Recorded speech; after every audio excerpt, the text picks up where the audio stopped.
Really don't do it for the money. Yeah.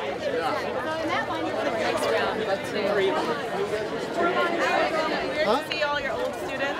I'm actually glad to see you. Jan Bautista. Okay. I teach at Everett Middle School in the Mission Castro district. I went to Lafayette Elementary here in San Francisco and Lowell High School, so I grew up in San Francisco.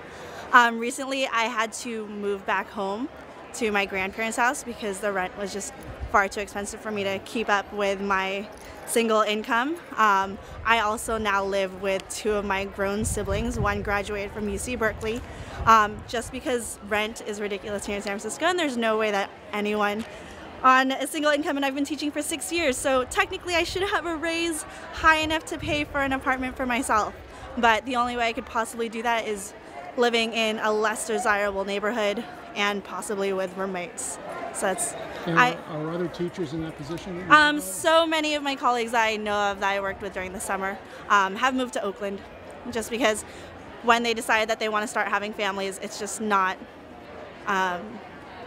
It's not possible for them to have a family here in San Francisco. And do you think housing should be an issue in the negotiations and the right of teachers to live in the place that they teach at? I mean, it would be amazing if we somehow got a bonus that let us live in the neighborhoods. I personally feel that community is one of my biggest values, and so my apartment was in the Mission Castro district. So I love being able to make sure my kids were getting home okay, or if I heard that there was a shooting a little while ago, I knew that I could think about whether or not my kids were part of that. And what do you think about the fact that San Francisco is one of the wealthiest cities in the world? 27 billionaires, and some people are doing very well, but the public school teachers seem to be... It's amazing. I am a science major. I teach science here in the city, and most of my friends I graduated from high school and college with are all in engineering, so they take me out to dinner. Thanks, people. And I know that other colleagues that have taught science have left the teaching field just to pursue higher pay in engineering jobs, and it would be great if we got some of that money too, so that we could also live here where we work. Me hanging out. My name is Hassan Bey. I'm a Mission High teacher. My concerns are, being in solidarity with the paraprofessionals, because I feel that they're being treated unfairly. How are they being treated unfairly? They're just not being recognized as an integral part of the learning process, for our students, and they're being pushed out because they can't earn a living wage, and I feel that's unfair. I feel if a person can't earn like $3,500 a month, I mean, let's be real, rent for a studio apartment is like, on average $2,000 in San Francisco. So if you're not paying a living wage to our paraprofessionals, how can they stay here, be accessible, and be an integral part of the community? My name is Hank MacTay. I teach in San Francisco Unified, and it's a very expensive city to live in. We haven't gotten a raise since, I think, 2006. We did give-backs during the financial crisis, and I think a reasonable raise is a quite reasonable thing to ask for. And do you have the money? I am told that they do. I'm not a math teacher, so I'm not the one who can tell you. I think there's an attack on teachers going on. I think it's a concerted effort by financial interests. If anything, I think we just have to look at how the insurance industry has skewed medical care in this country to see what for-profit education in this country would mean. And I think the Vergara decision and the profiteers who call themselves education reformers are all part of that. Do you think they're going to benefit financially from their attack on public education? I think they're already benefiting financially. Look at the charter schools. Look at the profits the charter schools make, the lack of accountability of the charter schools, and yet the lack of performance when you actually look at what the charter schools are doing. It's going to take them years to figure out that the charter school thing is a sham, but by then, what's left of public education will be in shambles. Is that an issue in San Francisco? I don't think it's such an issue in San Francisco, but we shall see. With teachers and kids And what does it mean to you? To read. And my mommy needs money. My name's Annette Graves. I'm a substitute teacher. I'm a single mom, and the way things are in the city, you know, as a substitute teacher with a child with special needs, you know, I have to pay all my own medical bills every year. That's over $5,000 a year. I only get paid $190 a day, and I still have to pay rent. I still have to pay for food. I have to pay for everything. I don't get any child support. I'm a single mom who adopted a child out of the foster care system. Therefore, I am totally financially responsible for her. I pay for everything for her. If it weren't for other teachers who are dedicated to teaching children with disabilities like hers, she wouldn't be reading. Today, she's finished kindergarten, and this child is reading better than her biological father is. I can see it. I want to be on camera. And that is the truth. So, we just as teachers have to make enough money to be able to live and support our family. How do you live in San Francisco on $190 a day? It's through the grace of God only, and luckily I have parents that will help me out with bills on occasion and friends in church. Otherwise, I wouldn't make anything. And all the social working systems in the city really just think that if you make enough as if you're a teacher, you make any money, you should be able to afford everything and anything, and that's just not the way it is. All right, no problem. The reason we are here is for fairness and equity, and you know what we do in our jobs, and it's totally not fair that we work as hard as we work, and we are not compensated, you know, for the work that we do. And living in San Francisco, the wages are low, and you know the rents are high, and it's just about impossible to live. People are moving out, and we can't, you know, support ourselves here. It's just about being, you know, equitable, you know, fair pay for fair work, and you know we do our share of work, so we need our share of pay. You know. They say that they don't have enough money. That's what they say. You know, that's what they say. But if you look around, every time you turn around, they're creating new positions and paying exorbitant amounts, you know, for new positions, people to come in and hold these positions. If you look around, you know, they say they don't have money, but at all these schools, they're doing major work. You know, where's this money coming from? Whatever happened to the lotto money? You know, we're supposed to be having a percentage of lotto money. We pay, you know, our fair share of taxes, you know, that goes into schools. So, I mean, where is the money?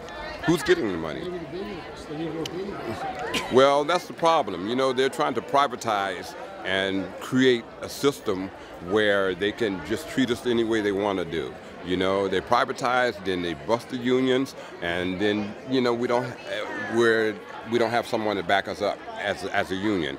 So they can lower the wages, they can lower, you know, lower the benefits, and you know, and it's atrocious. It's atrocious. Yeah, it's atrocious, and we have to live. And not only do we have to live, we have families. You know, we have health concerns that we have to always be on top of. You know, everything. You know, we are expected to get up in the morning and come and be productive and work and give them our all and our best and everything, but they treat us like we're like just, you know, worse than third world. You know, it's like, it's ridiculous. It's ridiculous. So something has to happen. Something has to happen. And we will strike. I will. You know, something has to happen. My name is Sasha Ivanovich. I'm a special ed teacher in the Court and County school system. I think that my biggest issue is paraprofessionals, how they're treated in our district. I'm not a paraprofessional, but I know that their work is integral to the school, to student success. Paras get paid disgracefully low, unlivable, sort of inhumane wage. How do they expect to live in San Francisco with the pay that they're getting? You know, I have no idea. I have no idea. You know, I mean, teachers can't even live in San Francisco. I don't. I live in the East Bay, like every other teacher I know. But I feel like the amount of disgrace that the paraprofessionals sort of have to carry with them, with their their low wages. I mean, the health care. If you're a paraprofessional and you have a wife and a daughter, you know, you're paying you're getting a $50 paycheck twice a month. And that's insulting, and it's inhumane, it's wrong. You know, and I mean, it seems like now Governor Brown and the legislature passed a bill that's going to increase the amount of cost you have to pay for pensions. Now they're saying they don't have money to give you any increase. Right. I'm not surprised, you know, that they're saying there isn't any money.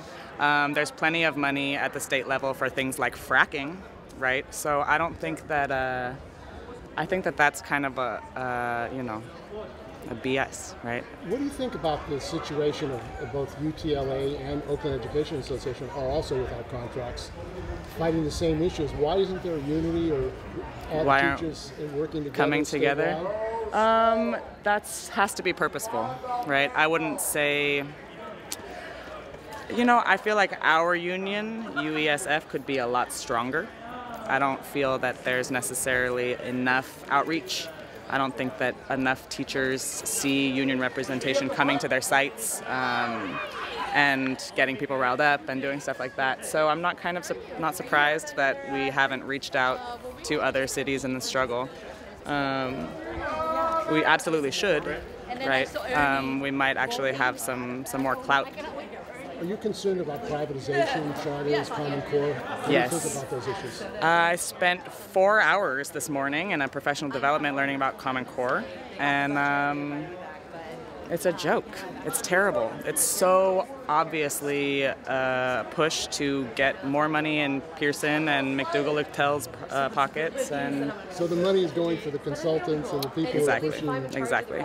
And in a couple years, we'll move away from Common Core, and we'll have another big new initiative that the district is spending all of the money that should be going to lowering classroom sizes, you know, infusing technology into the classroom.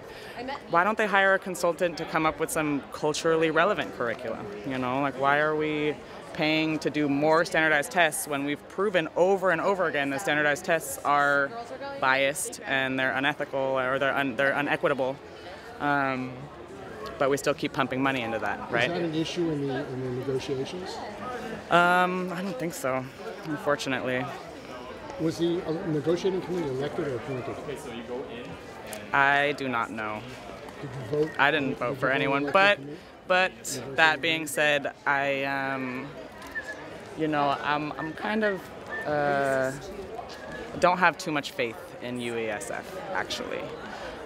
So I don't want to over-involve myself. I'll come out for events like this because I feel like finally there's some motion. But I really don't think that our district, Takes the union seriously? Well, I don't think that I don't think the union takes the teachers seriously. I think that they sort of like are on their own little lily pad and. Well, you know, I mean, San Francisco is one of the wealthiest cities in the world. There's no reason why we should be making so little. There's 27 billionaires in San Francisco. Right. I mean, it's tremendous money, and yet. Right. It's like you have to beg for, you know... For everything, right? We work at the court and county school. We had to go to the board of commissioners of the juvenile justice system and explain that our kids were taking PE online, right? Like, we have to fight tooth and nail for everything. And we're in this super rich city.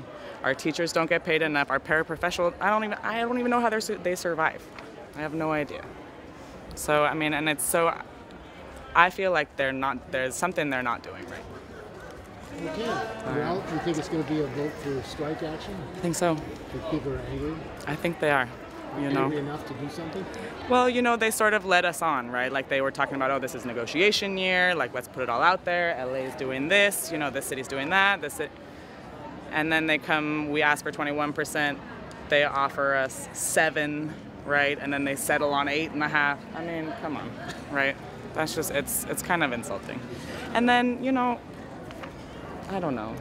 There's so many issues, and San Francisco has so much dough. There's no reason for us to have, I mean, one of my friends is a teacher at Galileo. He's got 40 students in his class already, you know? That's not okay. That's not okay. And it's not even about, like, there's so many more issues that people are going for right now, and I think that like salary, of course, is what gets brought up the most, but there's a lot of other stuff on there, you know, that we're fighting for. So My name is Adan Luevano. I'm a school psychologist with San Francisco Unified School District. I'm also a member of the negotiation team. And what's happening here today?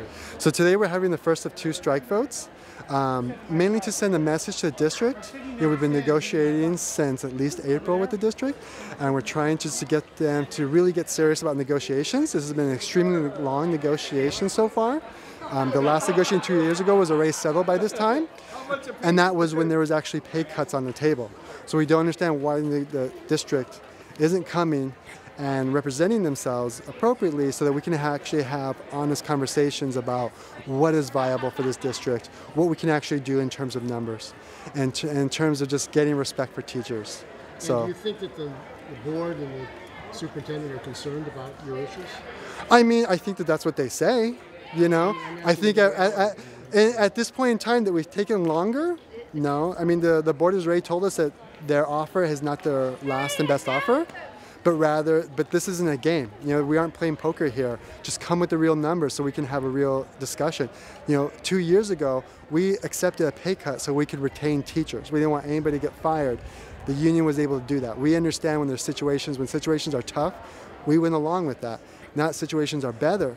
The district is acting as though it was worse, you know, than compared to 2 years ago.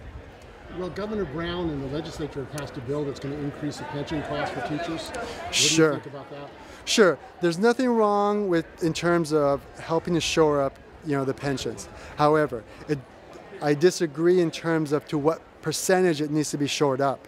You know, 100% shoring up of the pension would only support if everybody was going to retire at one time. That's legally impossible. So we don't need it to be completely shored up. So I think there needs to be an honest discussion of how, you know, or what percentage it needs to be shored up so that it is safe. Because I understand that it does need to be backed up at a certain degree. That's appropriate. Well, what about all the billionaires in California, 27 billionaires in San Francisco? Why aren't they paying? Why aren't they paying? I mean, that's it. I mean, why aren't we talking about Proposition 30 from 1974? You know, why are we talking about how we tax? You know, we've seen that this latest tax that was passed has helped the community tremendously. It has helped the state of California tremendously. You know, I think more and more people are starting to get hired. I think things are getting better, but we still need a little more. You know, we still need to get people in there to support, and you know, just to be honest about that, this is a community. We don't all live in a vacuum. Can you afford to live in San Francisco? I'm fortunate in that, you know, I'm able to afford my place and I live in a community close to the school that I work in, but that is not the story for the majority of my coworkers, right? I've been here for a long time, so I have some sort of safeties, I have some protections, right? But in terms of other people, I know that people are being pushed out all the time. Recently, there's just another teacher right there I heard about recently that's being evicted, you know, because she can't afford the rent on her apartment. A teacher who's a professional employee cannot afford to live in the city that she works in. You know, when I walk around in my community, I know the kids that go to the schools. They call me, they're like, there's the teacher. I think that matters to communities. So when teachers can't live in their own communities, I don't think it helps anybody. Well, is the issue? Housing is a part of our daily existence, right? So when we talk about numbers, when we talk about raise, we maybe not be saying the word housing, but we are thinking housing. We are talking about the realities of housing. How can teachers afford housing in San Francisco? Some can't. Either you're lucky that you got a place a long time ago, or you live down the peninsula, you live in Sonoma, you live in Oakland, and that's where the majority of my coworkers commute because they can't afford to live here. You know, I was just walking around there. I live in Bernal Heights, and a 2-bedroom apartment, $3,500 for a month. That is ridiculous. I can't even believe that. You know, that's a salary. That's a paycheck for a teacher. There's nothing left.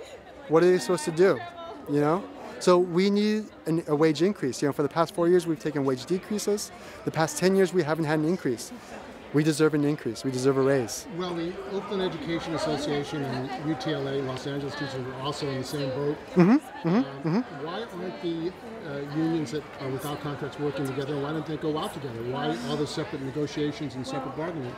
I don't know the history in terms of statewide negotiations, but I feel like the unions actually are supporting us. Our national union has sent people down to support us. Are you having joint activities? No, we are not having joint meetings with like other districts. We're only negotiating with the city that we're connected to. Go out together? I think that's always an idea. Yeah, I think that's an idea. I think that teachers could start talking to other teachers from other districts around the country and start seeing where we can make connections in terms of, you know, using our free speech and advocating for ourselves. Now, the Regard decision, which Yes. threatens tenure, what do you think about the decision and what was behind it? I think that it's a misrepresentation when we talk about things like tenure. Teachers can be fired at any time. It's the administrators do not want to do the paperwork to actually fire a teacher. It's always been there, and I've seen people actually been fired when they've had their due process protected. But we're talking really about, it's not about tenure, we're talking about due process. That teachers have the right to have an understanding of why they're being written up, and they have a right to challenge that.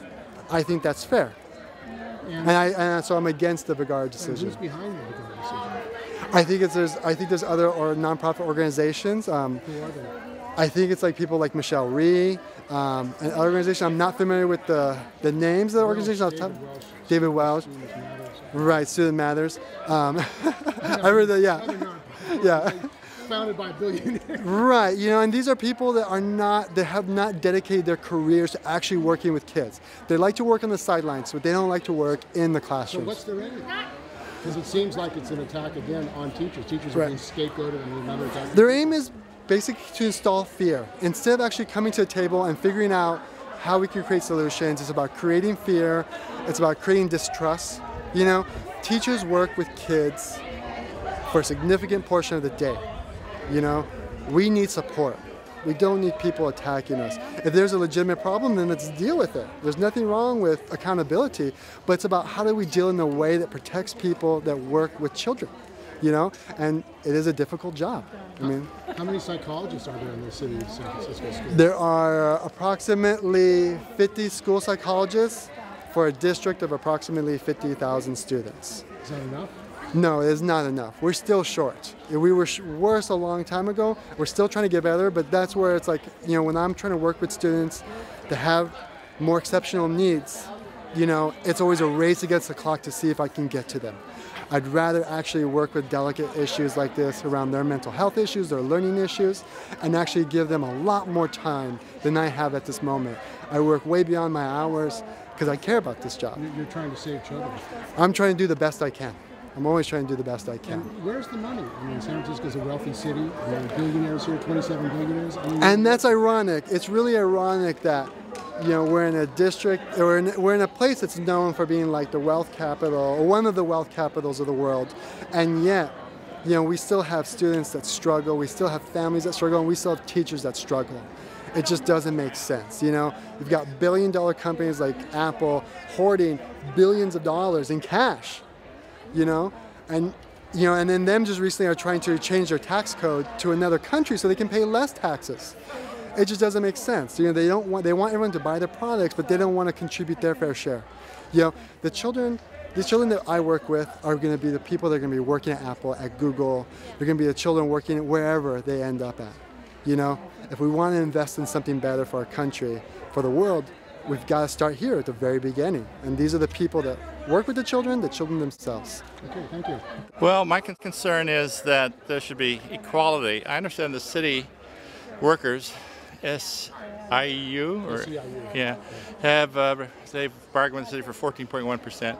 And interestingly, our secretaries, security guards, and all that sort of stuff that's their contract. So here they got 14.1% over 3 years, and they're offering us 8.5. Something's wrong.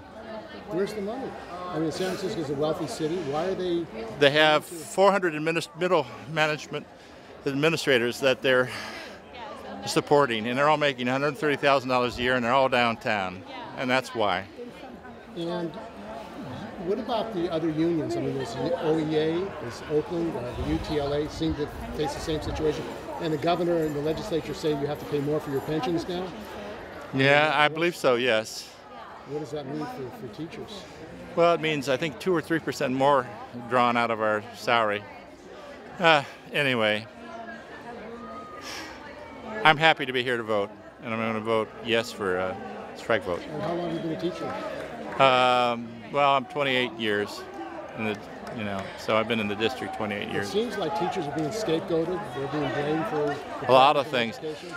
You wouldn't be surprised about how many crappy administrators are out there and how much harm they cause in the school district. It's, to me, those that do and those that can't I guess what is it? Those that do, and those that can teach, and those that can't do anything are administrate. And so it's the Peters principle. You see people rise their level of incompetence. I'm sorry, but it's not the teachers. It's a lot of other things that are involved with this whole thing. Privatization has anything to do with it? I don't know. I don't think so. Common Core. Well, Common Core. Interestingly, Common Core comes from Silicon Valley. A lot of these people that are running, Apple and HP and Google and all these people, Facebook, they're involved in this, and they're involved in the Common Core curriculum without any teachers, administrators, or parents' involvement. And interesting is that all now the testing is going to be done on a computer. Who's going to pay for all these computers? What's your name? Sharon Matusik from Lowell High School. And my concerns as a teacher are that we have not had a raise for a long time. I basically was once middle class, and now it's a struggle even with the pay scale I'm on, which is after 30 years teaching.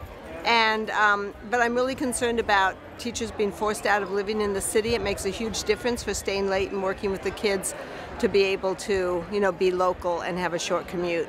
Otherwise, you run into all the, bridges.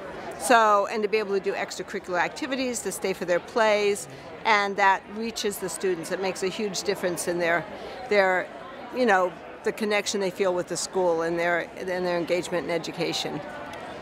And I definitely want to support the paraprofessionals and the elementary school teachers too. When my kids came up through elementary school, the job that they have to do is amazing. All those kids, all those subjects, all those different levels, all at once, they need planning time. What do you teach? I teach English, and for 6 years I taught journalism, and some time before that at McAteer. But now I went back to solid English, and still very much enjoying it after 30 years. And it seems like this is one of the wealthiest cities in the world. There's 27 billionaires. What's going on? Why aren't the teachers in public education getting decent wages and conditions to live in San Francisco? Well, I think that the administration and the state and even the population appreciates teachers a lot when they're thinking of us teaching, but then when it came to wanting more money, I think that the citizens support bonds for the schools and support the schools. So I think that, but money is not that tight, and it's been a really long time since we've had a raise. We gave up a lot of things when there was a recession and the district was struggling. We supported them. We took days, unpaid days and things like that. But now there is an infusion of money, and we need to be able to keep up with inflation and just to have a decent life. One thing which they're not publicizing enough, and I wish that there would be an in-depth kind of report, is that teachers can have tenure. It's a job that requires a lot of commitment, a lot of time. Basically in the fall, I say to my husband, "Okay, see you in May," and he kind of rolls his eyes. So I work on weekends, I work at night, and so tenure is important for the amount of commitment we're making. Teachers do not want teachers in the classroom that are bad for the kids, that aren't taking it seriously, that aren't working hard, that aren't doing a good job. But we have a wonderful program, and it's across the nation in many, many districts, called Peer Assistance and Review.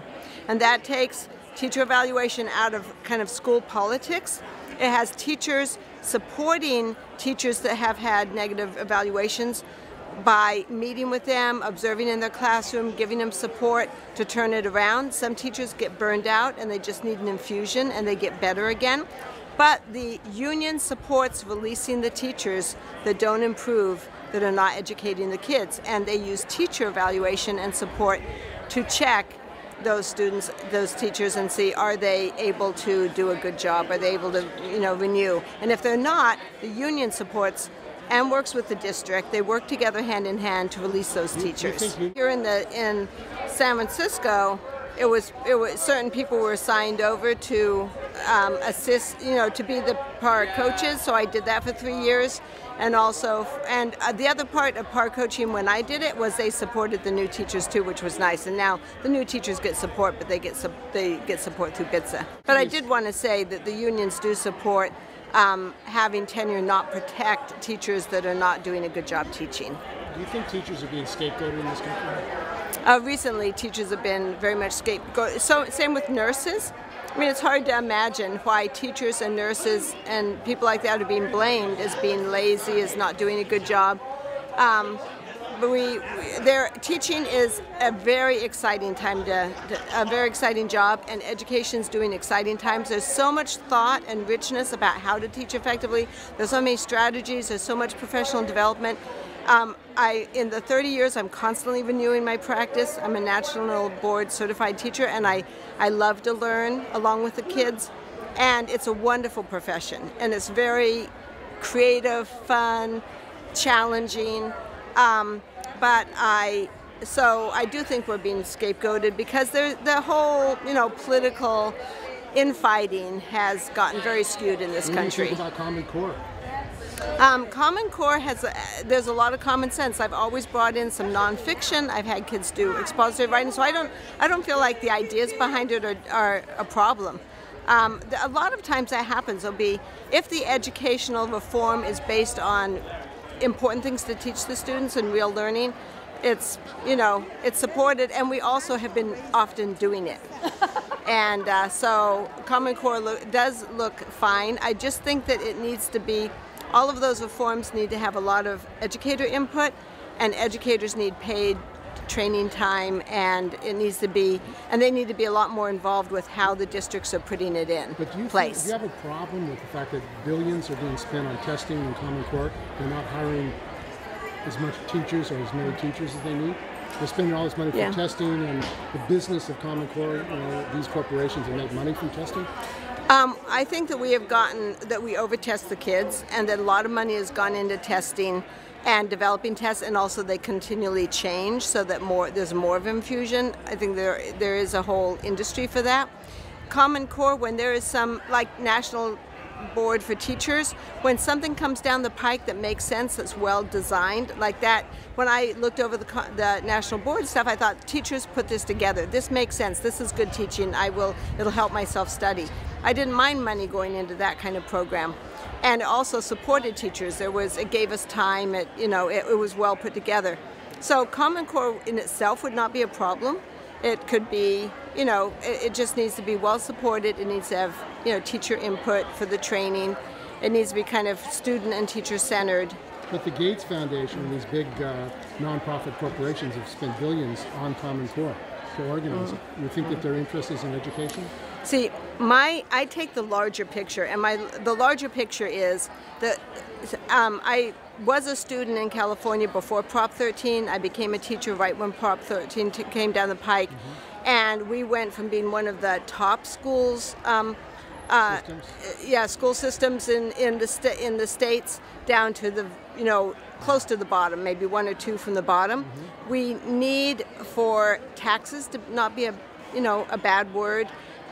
Taxes are just keeping an infrastructure going on, and it sort of evens out the playing field for everybody, because public schools could get supported, teachers could get paid, and then all students could get educated instead of the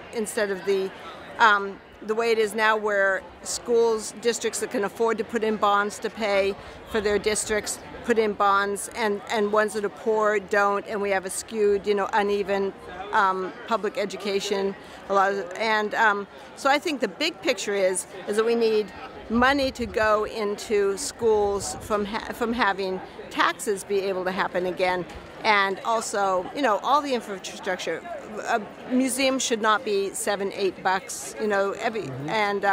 so that's the bigger picture. So I don't want to get into I'm duking it out with Common Core. It's Common Core or teachers. No, we need to look at how we support these public institutions. What do you think about Governor Brown and the legislature increasing the amount of cost for teachers for your pension?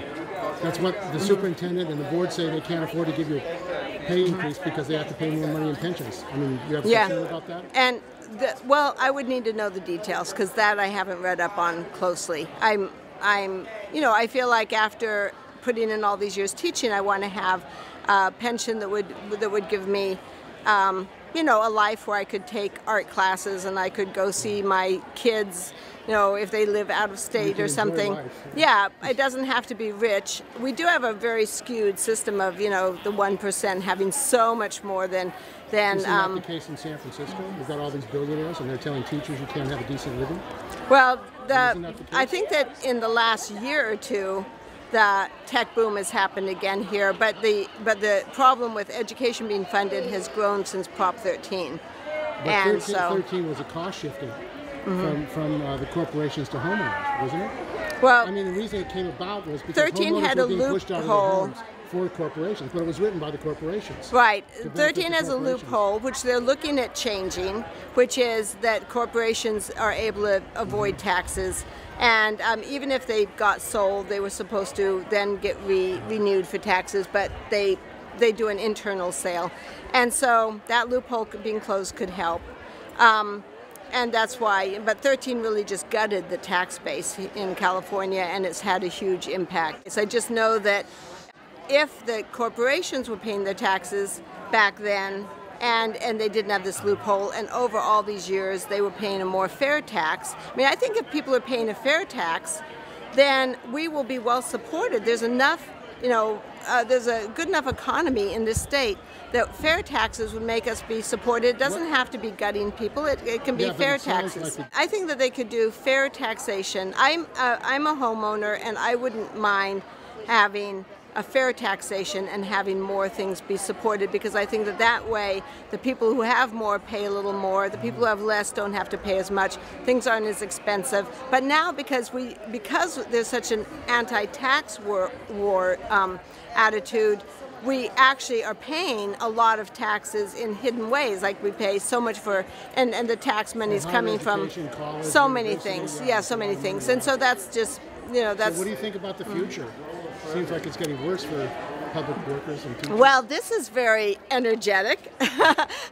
And I just got a wonderful shirt about just the fact that I believe in unions. Unions can keep us strong. Not that we want to strike. There's been negotiation going on for months, and the district has not been moving as much. And this is the thing where the district always says, teachers are the frontline. Teachers are the ones of value. But as soon as there's contract negotiation, that attitude goes out the window. And but I have been in this district long enough to see some raises come down the pike, and it was very appreciated. And they do help.